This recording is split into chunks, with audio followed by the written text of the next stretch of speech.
Welcome to Sleeping with Sarah. I'm Sarah Albritton, a narcoleptic comedian, and this is a podcast where I interview people in my bed and we talk about sleep, comedy, and relationships.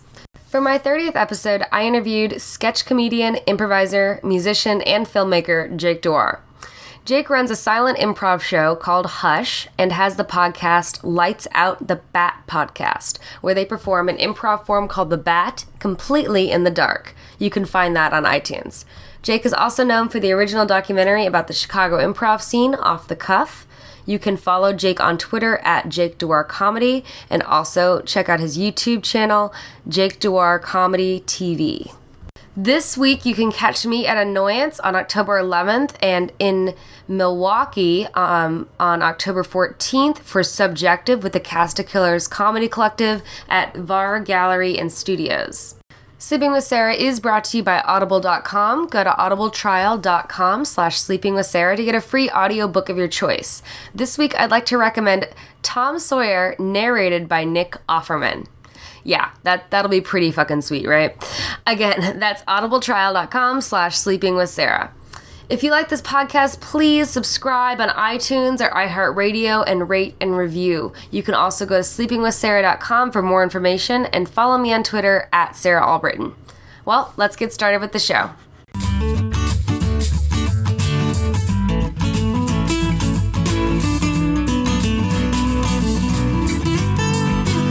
Sleeping with Sarah.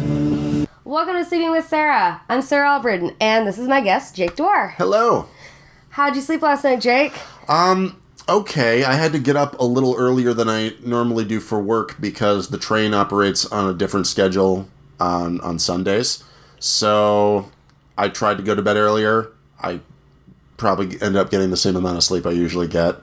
And then I worked out after work, so I had like heavy eyes right now, but a little bit of an endorphin rush, so I still have some energy. So I'm kind of a weird Zen-like state right now. Oh, that's cool. Yeah. Do you usually get a lot of sleep, or? I've tried to balance that out. I think in last month or so, I was not getting enough sleep, and I got sick. And then I think adapting to a new living situation caused stress, and also gave me a weird skin episode with my hands. Oh. Which I'm treating now with an herbal cream. Oh. And that's working out okay for me. And I'm getting more sleep now. That's good. Do you ever have any weird sleep stuff, or are you just pretty general aside from that? I've never had, like, insomnia per se. I think I just always let my mind kind of rush with thoughts on certain nights, and that's just, I have a hard time, like, calming myself down and getting to sleep on a lot of nights. Do you just get excited about, like, an idea or something? Yeah. Like what mostly happens? Just, like, creative stuff, or just, thinking or slightly worrying about my future, whatever it might be, or like, oh, this is a project that might happen if they respond to my email, or, this is, this show is happening, or I had a really good meeting today with writing and all that stuff, so... So it's like not always, sometimes it's worry, sometimes it's creative excitement, sometimes it's... Yeah, it's mostly out of excitement, and just, wanting to continue doing things. That's cool. I like that. That's a good reason to be up and to be thinking about things. I feel like as creative people, we tend to sleep, we tend to stay up later at the night than most people. Yeah, and it's weird now having to readjust to that, because I used to stay up a lot later on certain nights, and now having to travel a little bit more for the job that I do, which is a good job. I've had to balance that out, because sometimes my mind doesn't want to go to sleep when I try to go to bed. Oh, that's always hard. Yeah. Yeah. For me, though, it's always like, I guess even if my mind's really rushing, then I know, like, if I've got a really good idea and I, like, just work on it and don't even, like, realize the time has gone by, that's when I'm like, oh, yeah, that's a good idea. When you're, like, look at your watch and you're like, I've been writing stuff for, like, 2 hours. And you're like, okay, I've got something here. Yeah, if I'm distracting myself from eating, then I know I've been creatively productive. Yeah, if you're like, you work all day and you're like, oh, I forgot to eat. That's why I'm grumpy. Sometimes when we have a writing partner, we'll be writing, like, why are you so grumpy? I was like, oh, I didn't eat today. We've just been working for all day. And yeah, or stay up late to write or to edit videos. That's what it usually is. Yeah, I In a think cave. Do you like to be like in a cave-like state? You know, like with everything dark except for the screen to edit? I have done that, and I think that's what probably has kept me awake on some nights, because I look at that. It's that artificial light, right, that keeps you up, supposedly. I think it takes like an hour or two, supposedly, to calm down from that. So maybe I should change that. It's probably not going to happen. But that's, that's always an interesting thing. It's usually staying up to edit videos or something. Whether it's important or not, it's addictive, I think. Yeah, absolutely. Yeah.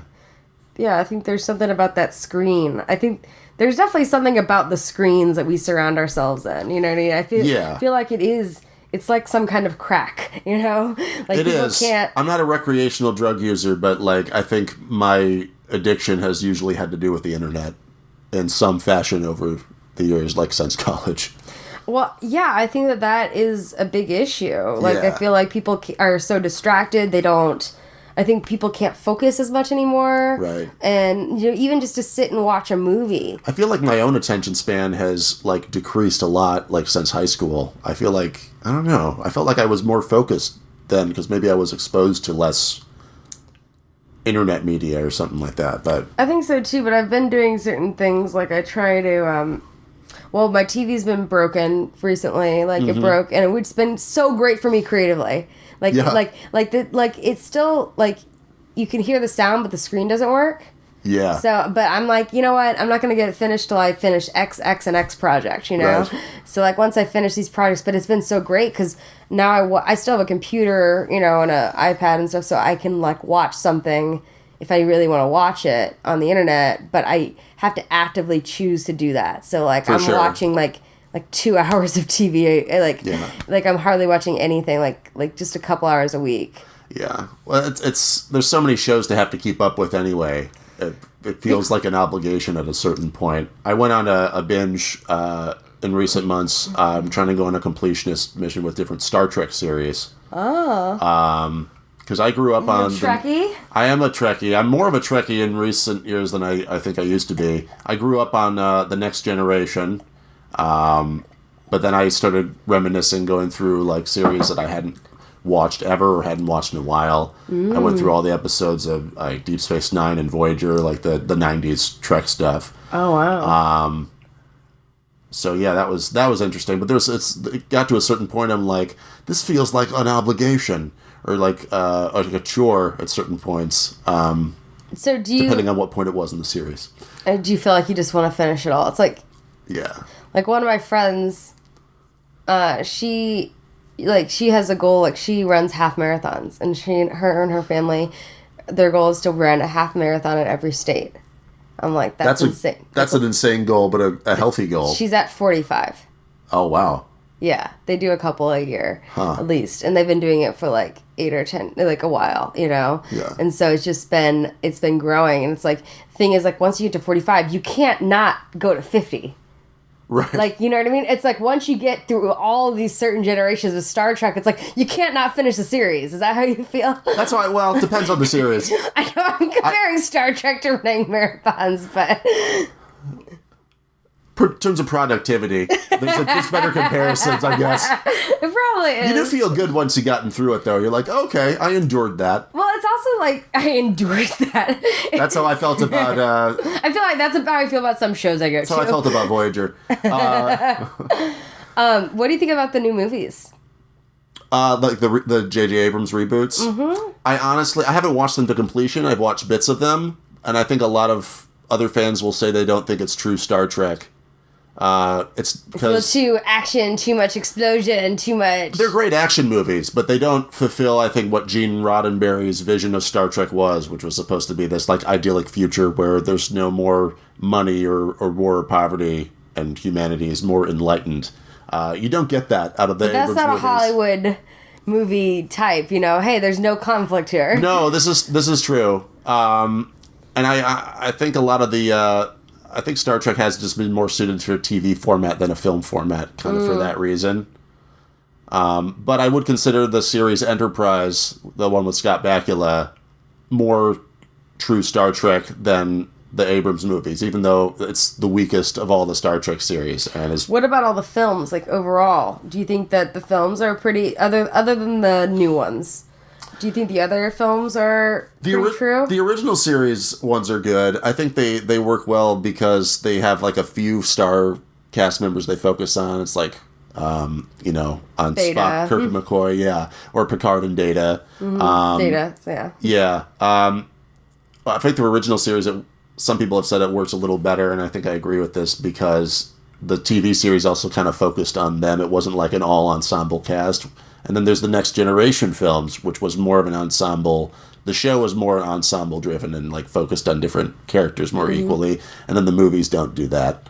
But I don't know. I think they're more truer to the vision that it was intended for. But I think that it's okay that someone takes, like, a little bit of this, where this vision was going, and help it grow. That's how bigger things can come, and that's how I think a lot of things get created, you know. Oh, yeah. No, I mean, like, some fans are concerned about the lore of a series, or, like, readaptations of stuff like, the Marvel films or whatever. And, like, I don't care so much about the lore so much as, are the characters interesting? Are you telling a good story? Because that's what people... I think that's what keeps them drawn in. Or even if you're talking like Harry Potter or something like that, like now they've got the play, right? Which I read, which I really liked. I would love to see that play.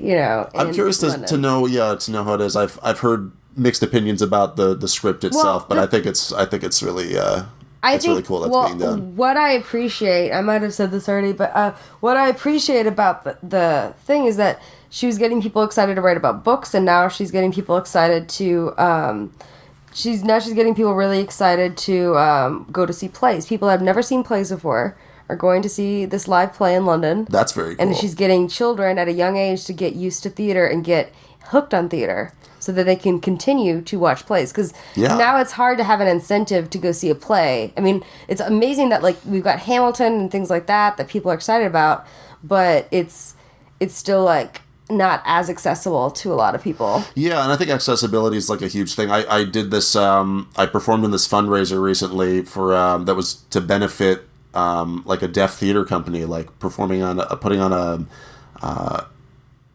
a performance of Pinocchio for the hard of hearing. So they would have someone signing, or, like, the person playing Pinocchio would sign. And then the other person would narrate their voice and sign, not sign, they'd narrate. The person playing Geppetto would sign and speak. And that was a really cool thing to see. And I think we could definitely use more of that in the world. That's great. No, I've seen a couple things like that. I remember seeing in college, because I did a little puppeteering in college, I suppose. I was in a couple plays that had puppets and things like that. That's cool. But we went to go see a show that had puppets, and they also had someone signing the translation as well. So that was pretty cool. That is cool. Yeah, I've been fascinated of how just the variety of ways puppets can be used, like Avenue Q kind of thing. I'd love to perform in that show, Well, I've also worked in some shows where the puppets were, like, 10 feet tall, like these crazy puppets. There used to be... Oh, yeah. I'm from Louisville, Kentucky, and when I was growing up, I was part of this thing called Walden Theater, which was like an after-school theater conservatory type thing. And people from all different schools would do it, but then we do these plays, like we do Shakespeare plays, and we do, like, the Trojan, Trojan women, and we do, like, a variety, which aren't...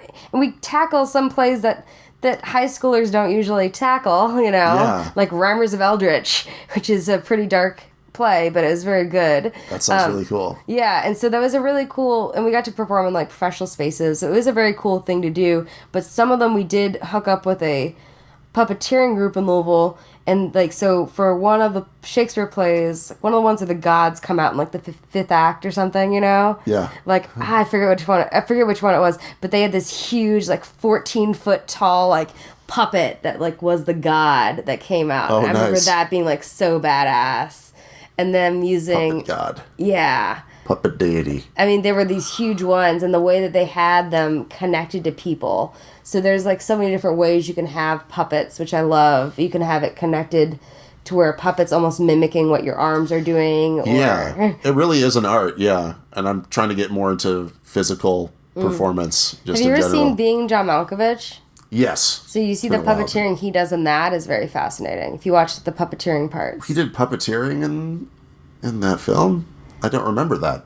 That was a big part of it because he had the hands. The guy. I obviously must have buried it in my memory. You should rewatch that because the puppeteering in that aspect, it's very powerful. Like he's doing this whole play, and he's doing this puppet that's very realistic in the way his hands are moving. Oh, okay. And Maybe I didn't watch the whole thing. Maybe that's why I don't remember that part because it seems like it's a crucial part that I would remember. Yeah. Well, unless you should check that out again. It's very. Yeah. Very, very good. I like weird films like that. You know, like that's just a total kind of mind fuck film. More outside of the box films, like Eternal Sunshine of the Spotless Mind or something like that. I like that. I mean, and even though it's very dark and it's not like a movie, it's like not like, hey, I want to watch this movie. I'm excited about. But I think Requiem for a Dream was done very well. It's not like a feel good movie. It's not a movie you watch a lot, but a lot of stuff is done like. I watched the first episode of Daredevil on Netflix, and I'm like, wow, this is really dark, and I was not prepared for like how intense like some of those shows are. Like, you have to gear up, and it's hard to get into if like you've had a stressful day at work and you just want to relax. Like, oh, I'm going to watch something fun, and then you turn on this really too close to reality violent superhero thing. That said, I did end up finishing Jessica Jones, and I want to check out Luke Cage. Soon, but it's those are the kind of shows you do have to gear up a little bit for how intense they are. Yeah. Some things definitely are intense, but I don't know. I like that. I mean, I think you have to be in the right mood for that. You can't just put it on. It's not like you can just put it on in the background and not think about it. Because it affects you on a subconscious level then for the rest of your day or something. Yes, or and I feel like some of those movies though, like even like Fight Club, I remember liking, or Memento, and those like films. Like, but I'm like almost wondering like I get like if you watch it too young, as a kid, I think that can like fuck you up. Oh yeah, I remember. Yeah, I saw Requiem for a Dream too young, but it was good because I was like in my teens, like early teens. Yeah. But I saw with a friend of mine. We got a hold of it somehow or whatever, but that scared me away from doing any big drugs. So. Yeah. I think that was a good thing that I saw that. Yeah, and if you want to fuck up your child, show them The Exorcist when they're 7 or something. I don't know. I still have not seen The Exorcist. I actually haven't either, but I've been, warned of how intense it is. Really? Like the original or the new one? Like the original. Oh. See, I like or the Hitchcock. Sixth Sense or something. See, I like Hitchcock, Yeah. Sixth Sense is still PG-13. Yeah. I like more suspense stuff. Like, have you ever seen the movie What Lies Beneath? I don't think it's with Harrison Ford and oh my god, I can't remember her name. She was in Dangerous Minds. That doesn't help me. Grease 2. Michelle Pfeiffer, I think. Oh, that was the name that was in my head. I didn't say it. I was just gonna say Michelle Pfeiffer. I think it's... Well, that'll shame on me then. Why is it that I had to say Grease 2 for you to get that? I don't know. That. The only thing I associate with Grease 2 is Sid Caesar because he's in that movie as the coach or something. That's all I know about the movie, though. I haven't seen Grease 2. So what ended up getting you started with comedy? Because so for people who don't know, Jake does like improv, and he also does some sketch and video stuff. Yeah. Well, I went to school for theater, like you, and I was always influenced by comedy my whole life. I grew up watching Monty Python and Sid Caesar and stuff like that, like older styles of comedy that I really enjoyed. And I got more into writing sketch comedy when I was in high school and college. Started recording my own albums, like sketches and songs, and got into about 5 years ago. Got into more improv-based stuff. Training at Second City IO and Annoyance in Chicago. So now I'm kind of focusing on like using improv to generate sketch content and trying to do more like abstract, artsy, like experimental kind of improv stuff. Yeah, you have a show that's like all in the dark, right? I do. Yeah, my friend Matt Nicola and I do a form called The Bat, which is an older improv form that's done in the dark with your eyes closed. So it's kind of like a radio play. So we have a podcast called Lights Out the Bat Podcast, which is between seasons right now. But that's a lot of fun. So where did this form originate? Like you said, it's an older improv form. Yeah. So my understanding is it was created by Joe Bill at I.O. Oh, it was created by Joe Bell. Yeah, at least that's what it says on Wikipedia. One of my Wikipedia. teachers at one point. Yeah. Wikipedia says he was like one of the main co-creators of the form. Another a story that I've heard is that there was an I.O. show that was happening and the power went out, and so they decided to do a show in the dark that night. That's how the form kind of came into being. I don't know if that's true, but if it's a good origin story. If it That is a very cool origin story, Yeah. but it's also like one of those stories like how Del Close apparently wanted in his will, he wanted his skull donated to the Goodman Theater for it to be used when they do Hamlet. Yeah, so yeah. He could use his skull. It's like, like those are good stories, but I don't know if that was actually a thing that he could do. No, I think Rachel Mason, who's an improviser and a teacher in Chicago of improv, said all you've heard about Del is and isn't true, or something along those lines. Yeah. Like everything is a lie, everything's true. Yeah, I think that is interesting to have something in your will about that. But but back to the bat. So is the idea, because that initially makes me think of those restaurants, those blackout restaurants, where the whole idea is to experience the food with all your other senses instead of your sight. Yeah, well, it's interesting how different you can perform when you take away your senses, because you're listening a lot differently. You're actually listening, and I feel like... Yeah, you can't make eye contact, so you have to really listen and use a lot more specificity and use your words more economically, and really paint a picture for yourself and the audience. It's a really interesting challenge. So are you guys still moving around the stage, or are you, standing? So we, the way it's done traditionally, the way we've been doing it is we sit in the dark, like in a circle, or in like a semicircle with our eyes closed. And then we do what we call soundscaping, like creating sound effects in conjunction to create this kind of weird atmospheric sound, and that soundscape helps us find scene ideas or segue from one scene to the other. So because you can't sweep the stage like you see at an improv scene, so you have. So have you found a way to make more what have you found yourself being able to make cool sound effects, or is it like? Oh yeah, I'm always. Can you do some? Oh yeah. Well, I'm trying to think. Sometimes a sound just leads into a voice, and so one time I ended up surprising myself where once a scene ended, I think Matt said something like, "There's so many things." I was like in a crying stage, like so many things I could have done. I guess. And it just turns into this weird Gollum thing, and I'm like, "Are you ready for the audition?" And weird shit like that, like stuff I didn't think I would do. Because Matt and I push each other real hard to just get out of our comfort zone. And so not how many think. people? Because is Dustin still in that one? No. Dustin, who? Oh no, maybe he's in a different thing. No. So maybe I got that mixed up. Is it just you and Matt then? It's Matt and I co-host the show, and then we bring on different guests to play with us. We interview them and then perform with them. So every episode's either one or two guests. And where do you guys perform at? We haven't done a ton of live shows lately. We've done some one-off shows at MCL and Second City. Mm-hmm. We did the Chicago Improv Festival this year. That's fun. And that was a ton of fun. So primarily we've been recording. But yeah, occasionally we do live stuff, and that's a whole other animal too, because we can't edit. So we have to really be on our game when we do live shows. Because we do have the luxury of editing when we're in the studio, because we're like, well, let's just generate a bunch of scenes and we'll improvise for 40 minutes and then use 15 or 20 for the actual episode. Oh, I see. So it is more like a radio play thing. It is. It is more like a montage of scenes, and we've kind of talked about ideas for our second season of doing more in tradition of a radio play with a single plot, or a detective story kind of parody thing. That could be really fun. Yeah, more genre kind of stuff. I was... She looked at me with two radiant eyes. The eyes radiated because she was next to the radio, whatever it is.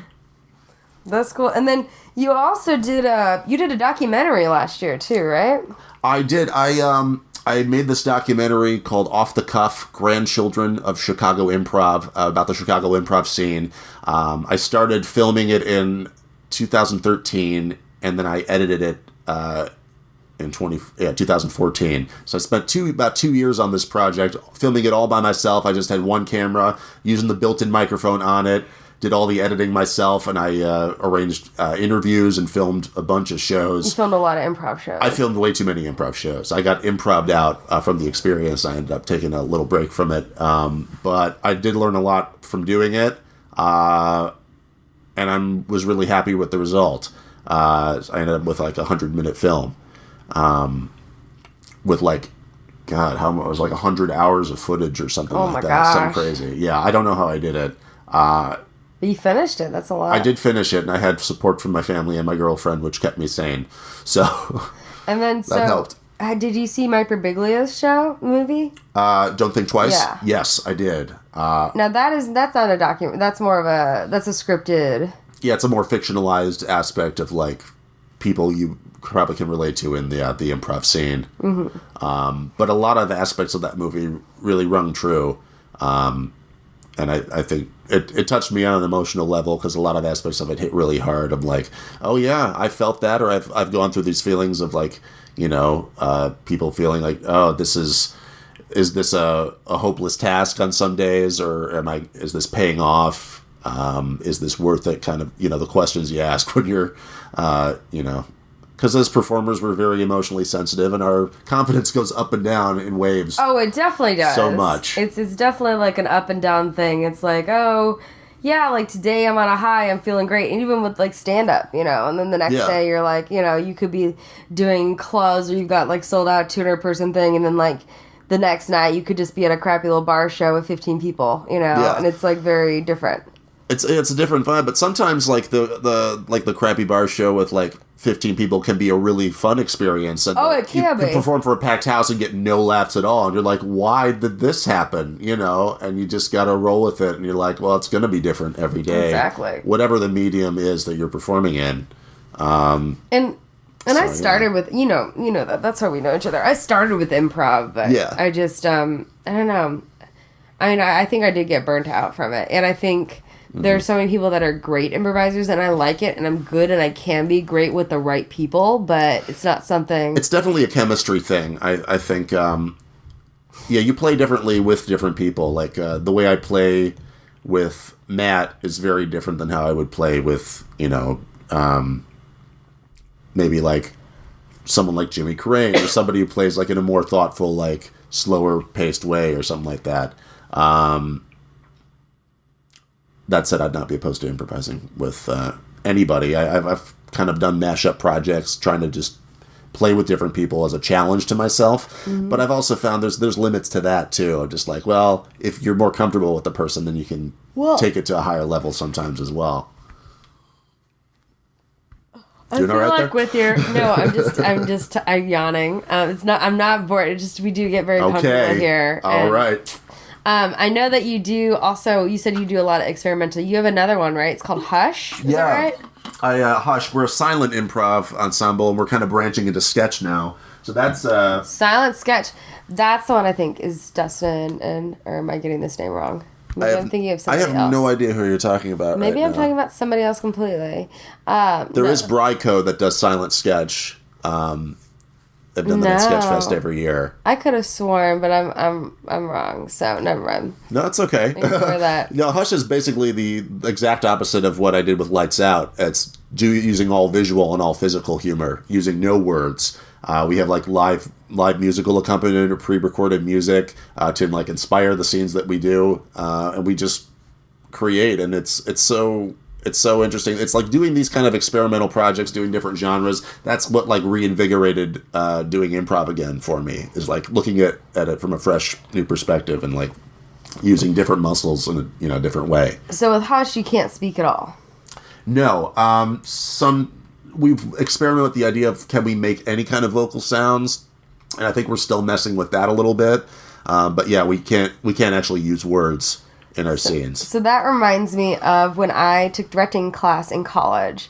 We had a project, like the first project, couldn't use any words or whatever. Like no words. That's an interesting first challenge. Yeah. We had to do a scene no words. You know, we had actors that were good and stuff. We couldn't use any words. Like the first 5 or 6 scenes we did for class. Yeah. For directing.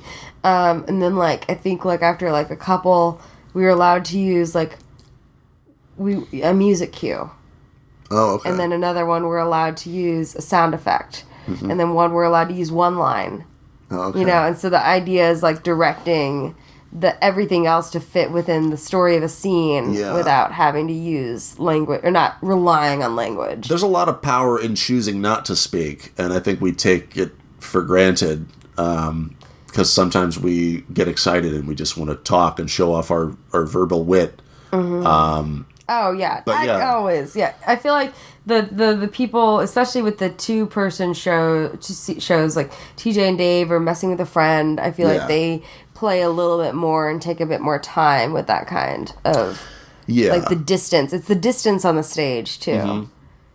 Yeah, playing with the space and playing with I mean, I've learned through Hush though, you're doing the same kind of stuff that you would do in any normal scene. You're still finding patterns and making strong choices for your characters and stuff. You're just taking away the words, so you're just exploring the how of the comedy really strongly, and that's honestly what makes the comedy funny for the most part, is how you're doing something, not what you're saying. It's what is the spin on the scene. But that's interesting that you say that, and then again, you also have one where it's all about what you're saying and not what which is very cool that you have both. Yeah, and it's a weird balance of figuring out what makes each thing work. But I think there's definitely about how you're doing something. Like Lights Out is very character driven, all about finding weird voices or very distinct characters with distinct personalities and how to make yourself sound different, or even playing multiple characters kind of a thing, so yeah, it's... You have some really good voice people. You might only need 2 or 3 people for the whole thing, and they could just do voices.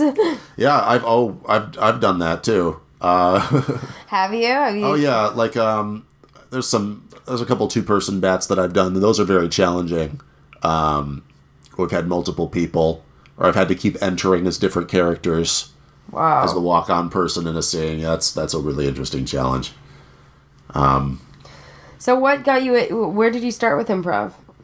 I started at Second City doing classes there. I think I got drawn to improv to begin with because I'd seen a Second City show.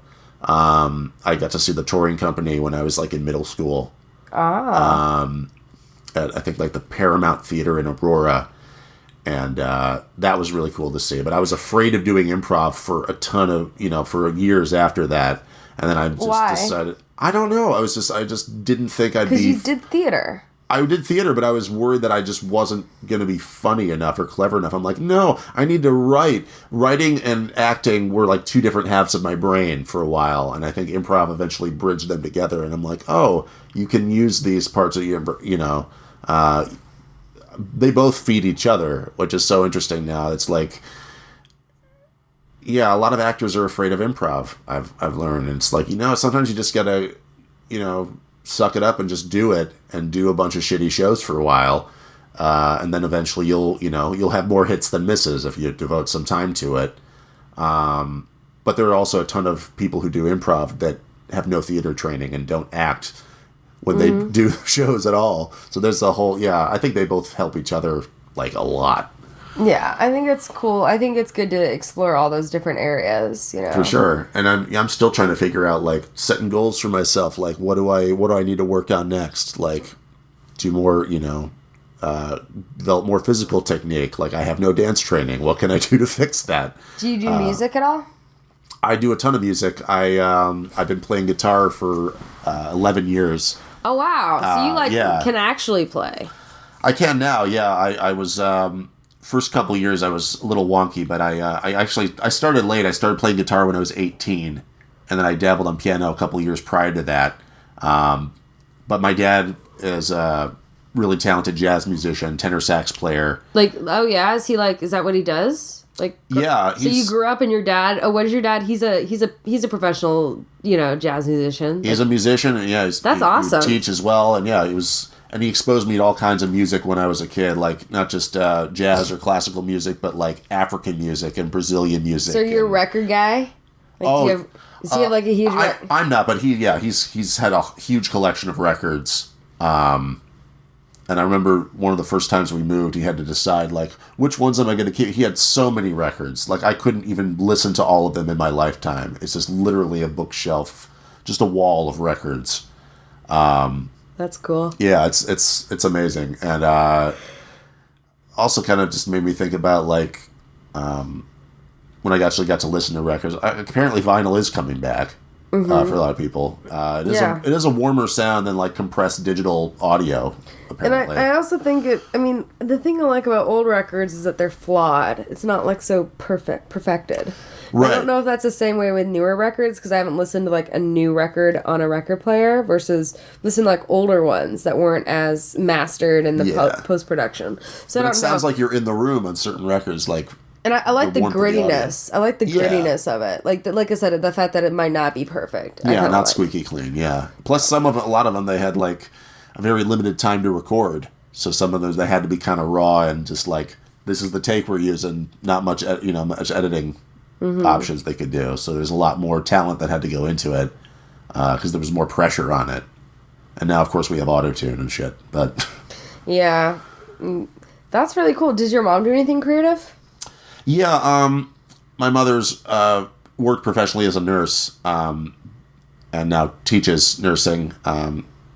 But she was a writer all her life, and like short stories and poetry. And so you came from two very creative parents. Very much so, and they've been very supportive of what I do. And my mom's dabbled on piano a little bit as well, so there's a lot of musical influence on me. And so do you have brothers and sisters too? I have an older half sister.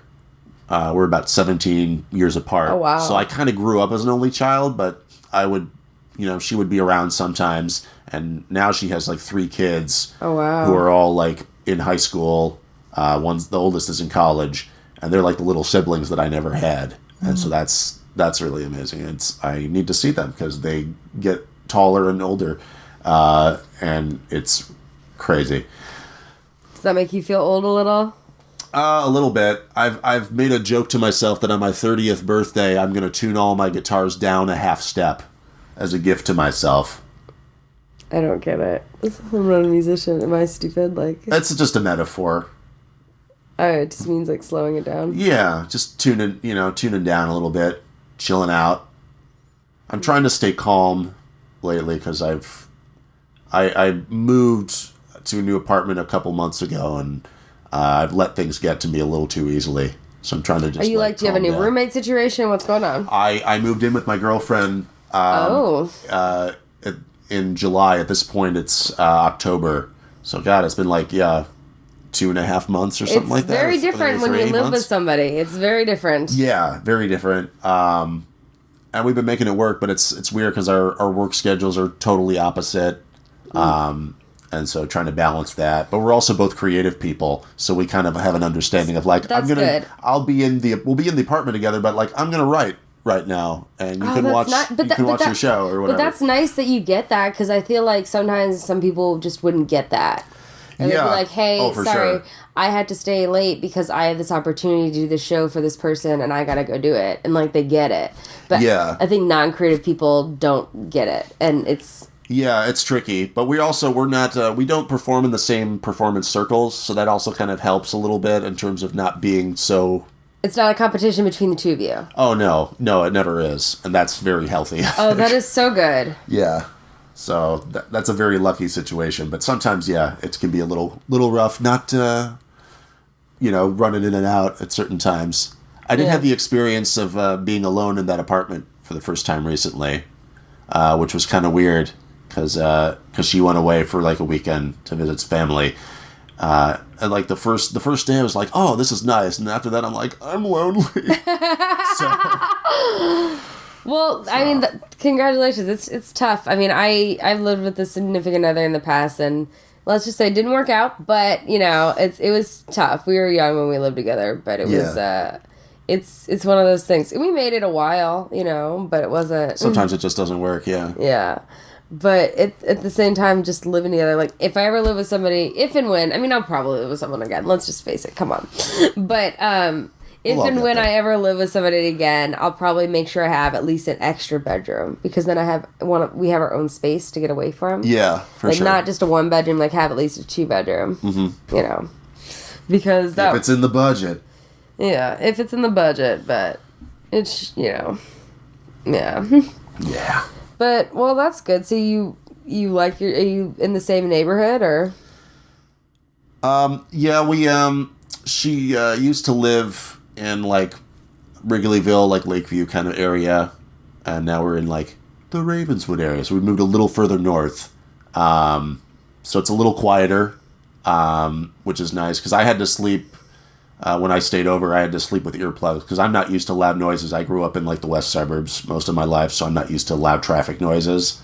So you're a light sleeper. You're a super light sleeper. Yeah, pretty much. Like, my girlfriend grew up next to a hospital in comparison, so she can have noise blaring and it doesn't bother her at all. But I'm the exact opposite. So now we live in a quieter area, and that's better for you. Better for me, and she had to adjust to it a little bit, I think.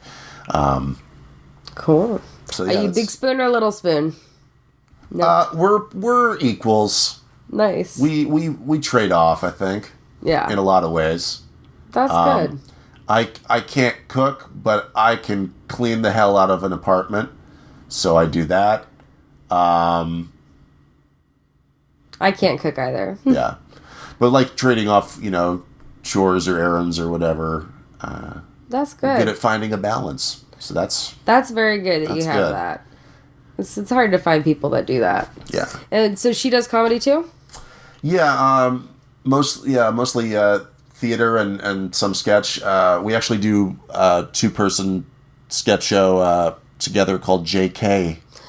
Oh my God, how adorable. Yeah. And that's fun. We did a show at the last Chicago Sketch Fest, and we're gearing up to write a new show. Oh, for the next nice. festival, so. Nice. And is she, I guess her name starts with a K as well? Kelly, yes. Oh my gosh. So Jake and Kelly.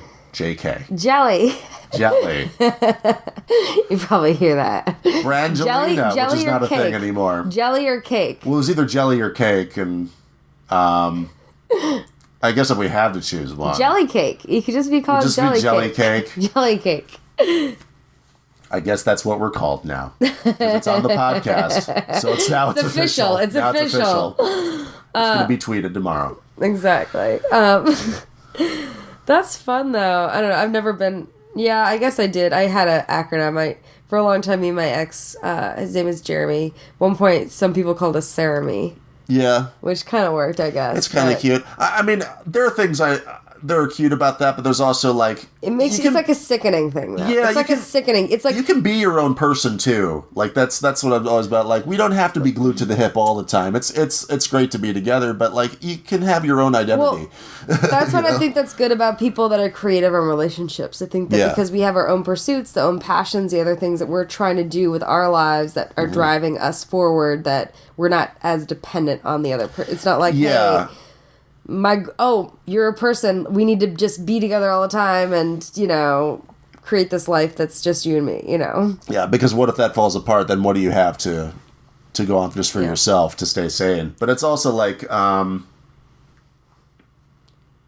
don't know, what was I going to say? I lost my train of thought. I got so passionate about it. Got so passionate that you just so passionate about passion. No, it's...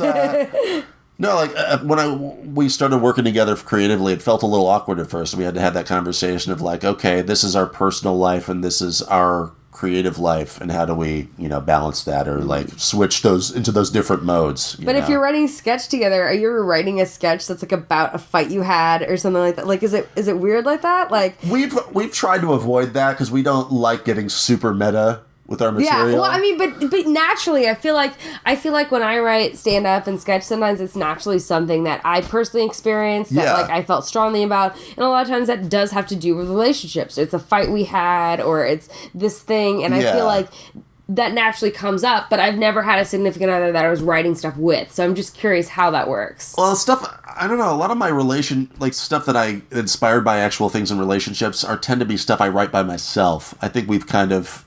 Okay, so you have that separation. Yeah, I mean, I've definitely had stuff that's based off of a relationship, but it's usually stuff that I do solo or have created by myself. And sometimes we try those ideas out, and we're just sort of like, well, maybe this will be better instead.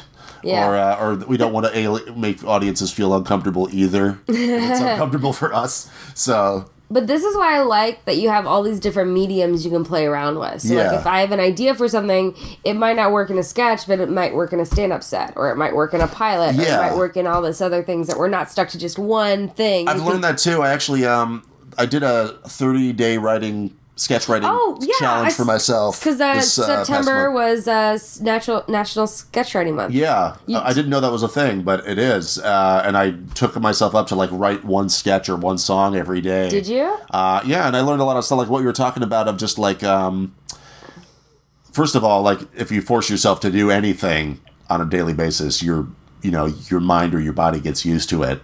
It's like you dread doing a workout. And then once you do it, you feel good. You're like, oh, okay, my body likes this. I'll do this some more. It's the same with writing. It's like, oh, yeah, get in the habit of just writing if you have 20 minutes, where you're free, like, just, write some stuff down. And sometimes you kind of learn what works or what medium might be better for this thing if it wasn't working in this style.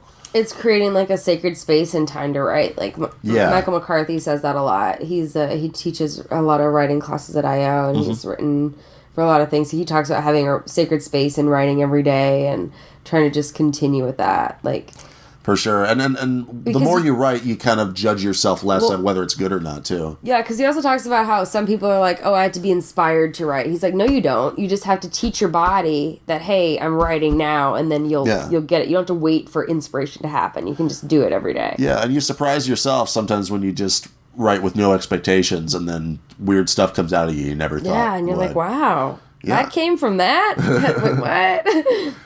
That's an exercise I do. Like, I'll record myself improvising a monologue as, like, a rough draft, like a shitty rough draft for something that I'll, like, maybe transcribe later or repolish into something. And there's tons of stuff that surprised me when I play it back. I'm like, oh, I don't remember saying any of that, So it's interesting, the weird places your mind can The awesome thing about technology, though.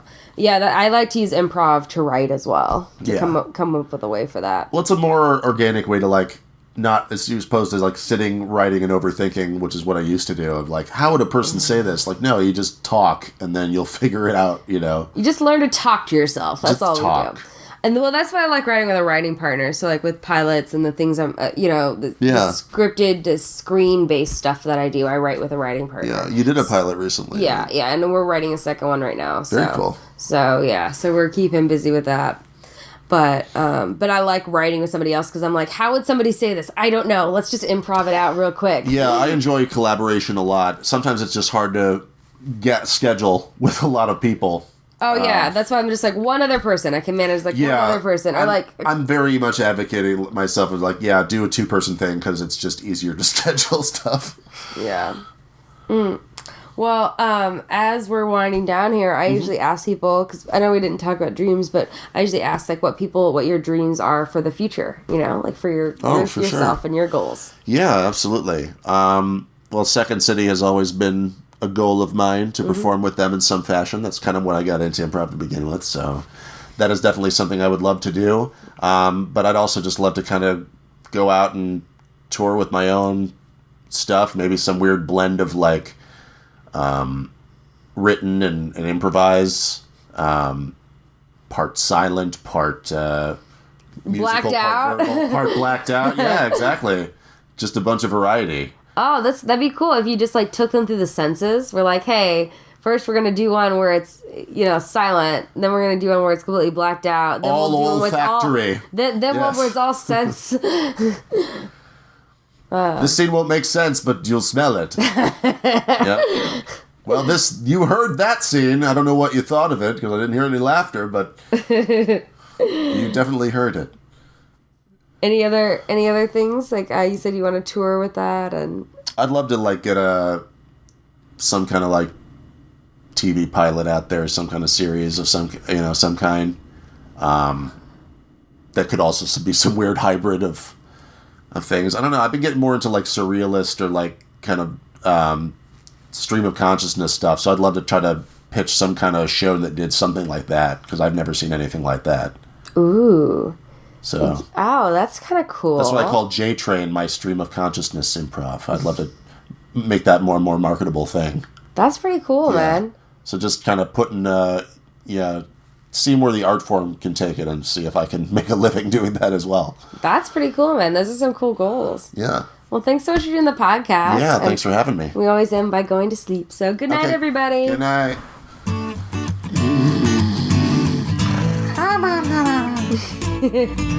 I'm Sarah Albritton, and thanks for listening to Sleeping with Sarah, where I slept with Jake Dewar. You can follow Jake on Twitter at Jake Dewar Comedy, and also check out his YouTube, youtube.com/Jake Dewar Comedy TV.